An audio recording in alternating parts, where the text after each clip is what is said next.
Assalamualaikum warahmatullahi wabarakatuh. Selamat siang Mbak Vinaya.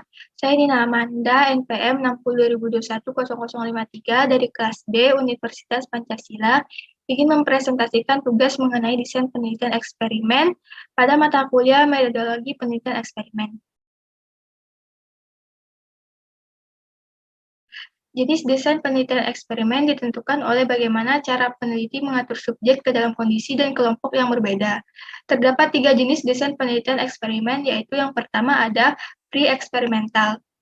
Pada desain penelitian pre-eksperimental, baik satu atau berbagai kelompok variabel terikat diamati untuk mengetahui ada tidaknya pengaruh dari aplikasi suatu variabel bebas yang sebelumnya dianggap dapat menyebabkan perubahan. Desain ini merupakan desain penelitian eksperimen yang paling sederhana dan tidak terdapat kelompok kontrol. Lebih lanjut lagi, desain penelitian jenis penelitian ini dibagi menjadi 3. Yang pertama, one-shot case study research design. Dalam penelitian eksperimen jenis ini, hanya ada satu kelompok variabel terikat yang dipertimbangkan.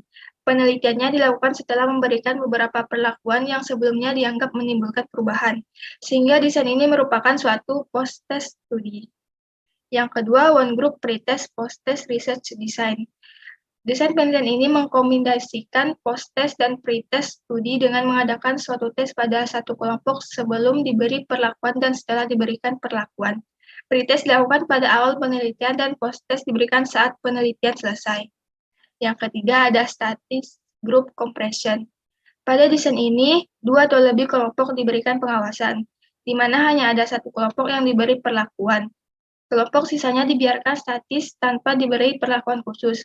Semua kelompok yang ada kemudian diberikan post-test, kemudian adanya perbedaan yang tampak di antara kelompok-kelompok tersebut diasumsikan sebagai hasil dari perlakuan yang diberikan.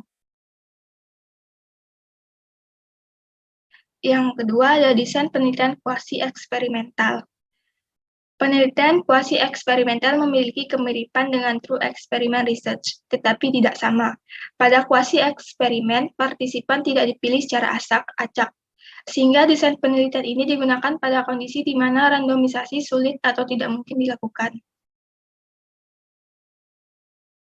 Lalu yang terakhir ada true experimental research design. Desain penelitian ini bergantung pada analisis statistik untuk menerima atau menolak hipotesis. True experimental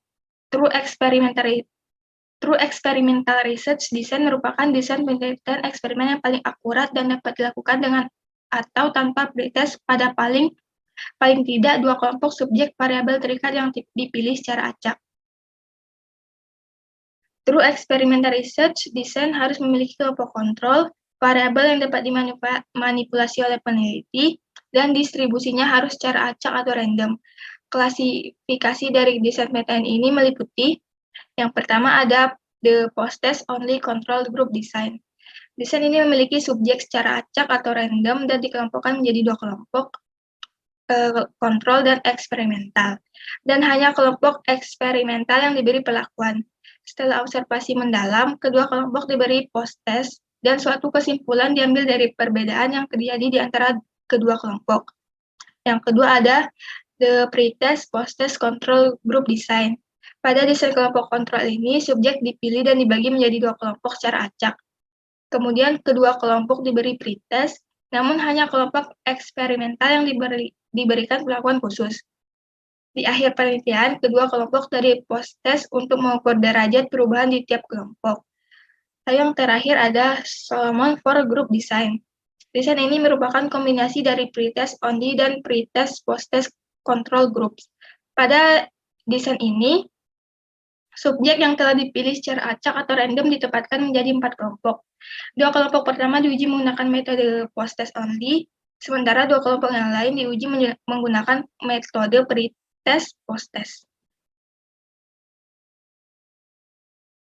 Berikut penjelasan mengenai macam-macam desain pada penelitian eksperimen. Mohon maaf apabila ada kekurangan. Sekian dan terima kasih.